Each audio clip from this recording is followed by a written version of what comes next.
ഒഡീഷയിൽ 2ാം ക്ലാസ്സുകാരി ഒരു രാത്രി മുഴുവൻ സ്കൂൾ കെട്ടിടത്തിനുള്ളിൽ അകപ്പെട്ടു. പേടിച്ച് പുറത്തു കടക്കാൻ ശ്രമിച്ച കുട്ടിയുടെ തല ജനലിന്റെ ഗ്രില്ലുകൾക്കിടയിൽ കുടുങ്ങി.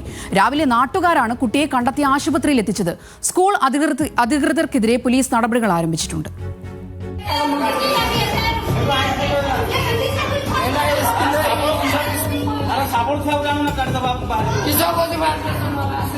ഒഡീഷയിലെ കിയോഞ്ചർ ജില്ലയിൽ വ്യാഴാഴ്ചയാണ് 2ാം ക്ലാസ്സുകാരി ക്ലാസ്സിനുള്ളിൽ അകപ്പെട്ടത്.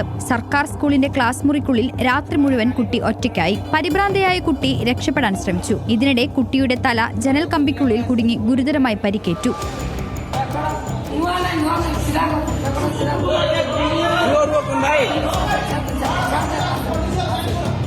കുട്ടിയെ കാണാതായതോടെ രക്ഷിതാക്കളും നാട്ടുകാരും തെരച്ചിലിനിറങ്ങി. വെള്ളിയാഴ്ച രാവിലെയോടെ നാട്ടുകാരാണ് 2ാം ക്ലാസ്സുകാരിയെ ക്ലാസ് മുറിക്കുള്ളിൽ കണ്ടെത്തിയത്. ഉടൻ റെസ്ക്യൂ ടീം എത്തി കുട്ടിയെ ആശുപത്രിയിലേക്ക് മാറ്റി. അല്പം കൂടി വൈകിയിരുന്നെങ്കിൽ കാര്യങ്ങൾ കൈവിട്ടു പോകുമായിരുന്നു. ആശുപത്രിയിൽ എത്തിച്ച കുട്ടിക്ക് തീവ്രപരിചരണം നൽകിയതോടെ ആരോഗ്യനില വീണ്ടെടുക്കാൻ കഴിഞ്ഞെന്ന് ഡോക്ടർമാർ അറിയിച്ചു.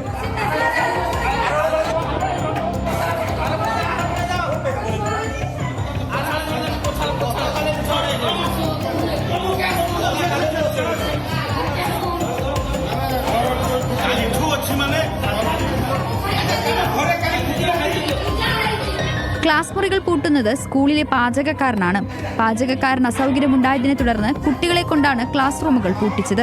2ാം ക്ലാസ്സുകാരി ക്ലാസ്സിലിരുന്ന് ഉറങ്ങിപ്പോയതാകാമെന്നും അത് ശ്രദ്ധയിൽപ്പെട്ടില്ല എന്നുമാണ് പ്രധാനാധ്യാപിക സഞ്ജിതയുടെ വിശദീകരണം. പെൺകുട്ടി ജനൽ കമ്പിയിൽ കുടുങ്ങിയ ദൃശ്യങ്ങൾ സമൂഹ മാധ്യമത്തിലൂടെ പ്രചരിക്കുകയും കുട്ടികളെ കൊണ്ടാണ് ക്ലാസ് മുറി പൂട്ടിച്ചതെന്ന സ്കൂളിന്റെ വിശദീകരണം വരികയും ചെയ്തതോടെ വൻ പ്രതിഷേധമാണ് നാട്ടിൽ ഉയർന്നിരിക്കുന്നത്. കർശന നിയമ നടപടി വേണമെന്ന് നാട്ടുകാർ പോലീസിൽ പരാതി നൽകി. പോലീസ് നടപടികൾ ആരംഭിച്ചിട്ടുണ്ട്. National desk news Malayalam.